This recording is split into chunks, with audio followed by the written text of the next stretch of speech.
Hello আমার দুষ্টু প্রিয় মিষ্টি বন্ধুরা। বন্ধুরা, তোমরা সকলে কেমন আছো? আশা করি তোমরা সকলে অনেক অনেক ভালো আছো। বন্ধুরা, তোমাদের জন্য নতুন একটি গল্প নিয়ে চলে আসলাম। বন্ধুরা, গল্পটি শেষ পর্যন্ত দেখলে আপনাদের দাঁড়িয়ে যাবে, আপনারা হাতের কাজ করতে বাধ্য হবেন। চলুন বন্ধুরা, কথা না বাড়িয়ে গল্পটি শুরু করি। সন্ধ্যের কিছুটা পরেই স্বচ্ছর শরীর কাঁপিয়ে জ্বর নামল। জ্বরটা ঠিক কেন নামল স্বচ্ছ বুঝে উঠে না। একটু আগেই বিকালে সুহার দাদাজানের সাথে তার কঠিন রকমের এক আলোচনা হয়েছে। যে আলোচনায় এটা স্পষ্ট যে দাদাজান তাকে নাতজামাই হিসেবে দ্বিতীয় সুযোগটা মোটেও দিবে না। তিনি নাতনির জন্য পাত্র দেখছেন। সুযোগ পেলেই এই ছেলের সাথে ছাড়াছাড়ি করিয়ে অন্যত্র বিয়েটা দিয়ে দিবেন। অপরদিকে স্বচ্ছর পরিবারের সবার সাথে কঠিন রকমের আলোচনা হয়ে গিয়েছে এই নিয়ে। দুই পরিবারের তাদের ডিভোর্স হওয়াতে সম্মতি আছে। এমনকি তার বাবা বিকাল থেকে বার কয়েক কল দিয়ে তাকে হুমকিও দিয়েছে যাতে সে বাসায় ফিরেই পুনরায় দেশের বাইরে চলে যায়, সুহাদের বিরক্ত যাতে না করে। না হলে স্বচ্ছকে উনি মরা ছেলে হিসেবে গণ্য করবেন। কেন ছেলের জন্য সব জায়গায় এতটা অপমানিত হবেন উনি?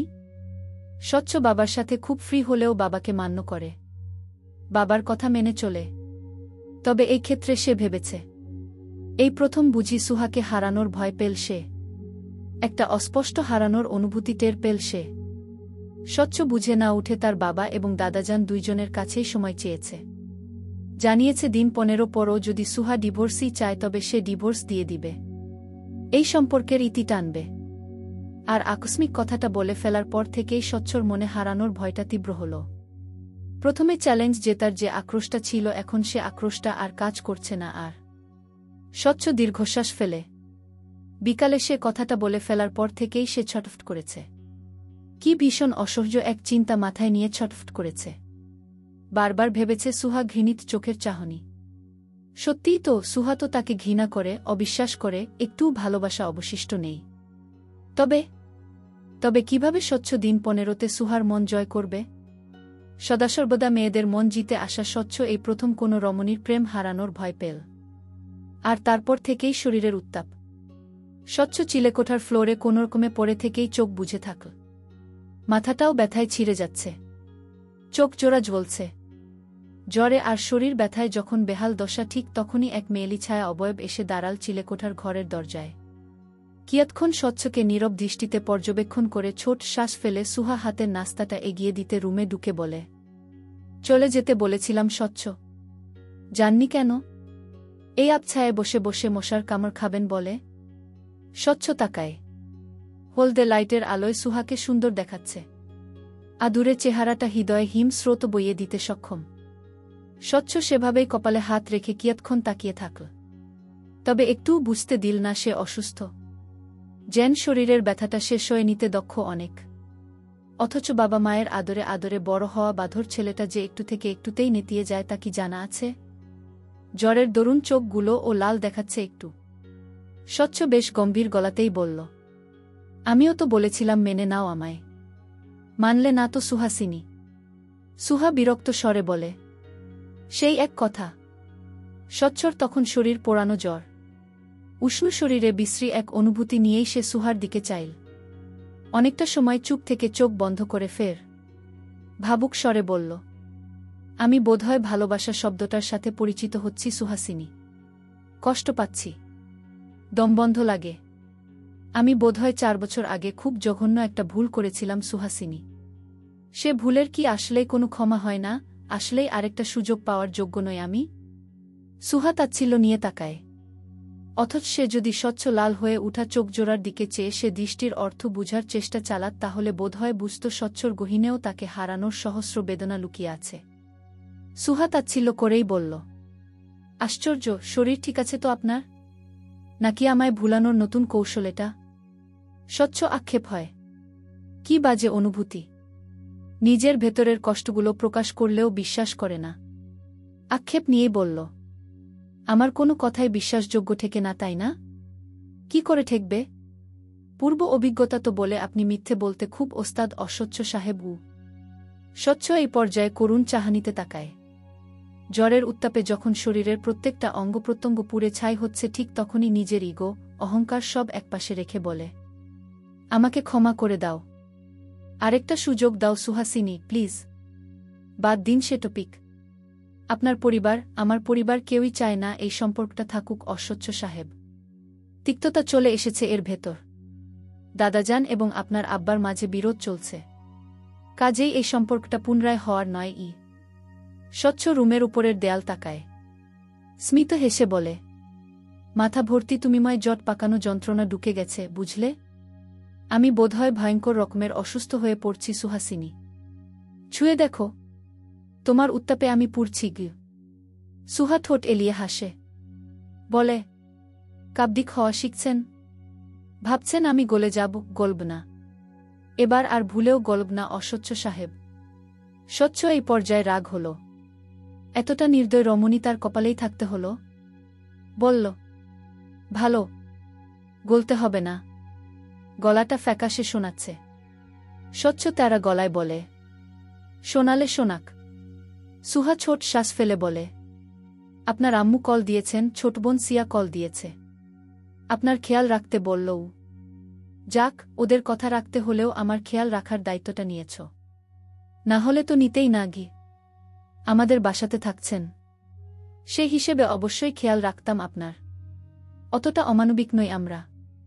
স্বচ্ছ চুপ থাকে। তারপর অনেকটা সময় পর বলে উঠে, তোমার দাদাজান আমার সাথে খেলায় নেমেছেন। তুমি বলো, এই খেলায় কাকে বিজয়ী করার ইচ্ছে তোমার? যাকেই হোক, আপনাকে নয়। স্বচ্ছ রাগ এই নির্দয় পাষণ্ড রমণীর উপর।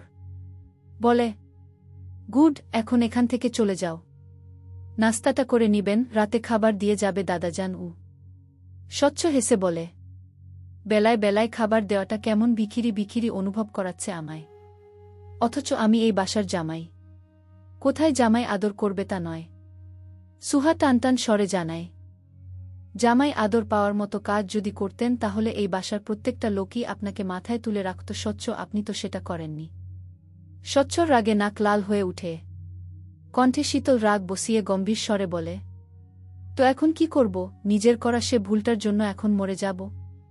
বলছি তো ভুল করেছি, ক্ষমা করে দাও। নতুন করে সুযোগ দাও। সম্ভব নয়। রাতে সুহার দাদাজান দরজায় ঠকঠক আওয়াজ করলেন।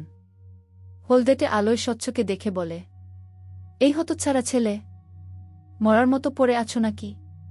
স্বচ্ছ জ্বরে বেহুশ অনেকটা।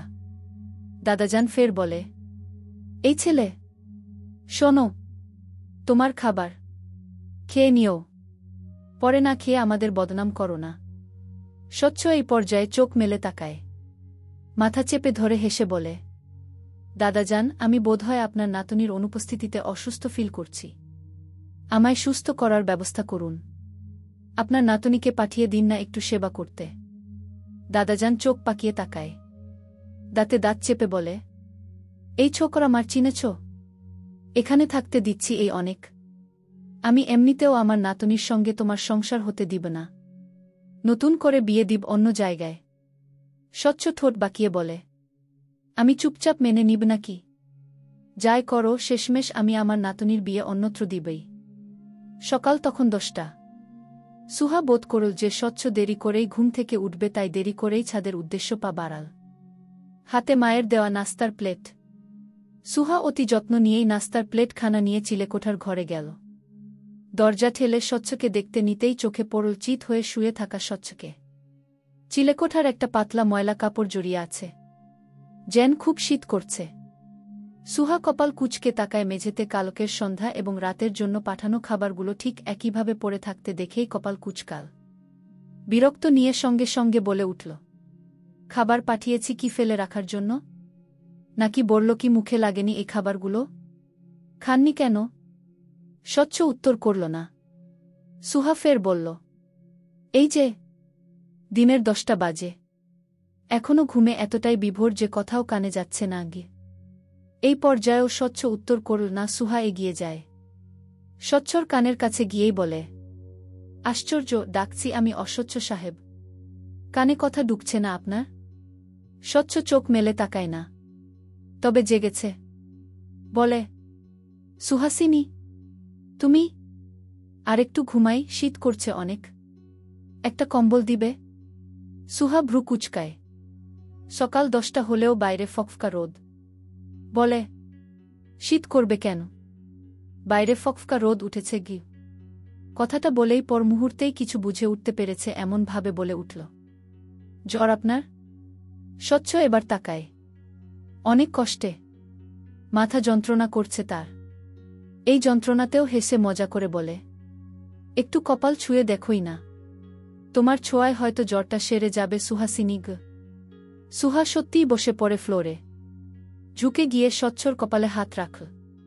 মুহূর্তেই অনুভব করল ছেলেটার শরীর জ্বরে পুড়ে যাচ্ছে। তীব্র উত্তাপ। সুহার অনুশোচনা হয়। কাল সন্ধ্যায়ও স্বচ্ছ বলেছিল সে অসুস্থ। সুহা বিশ্বাস করেনি। কিন্তু সত্যিই স্বচ্ছ অসুস্থ ছিল। সুহা নিরাশ স্বরে বলে, শরীর পুড়ে যাচ্ছে তো কবে থেকে?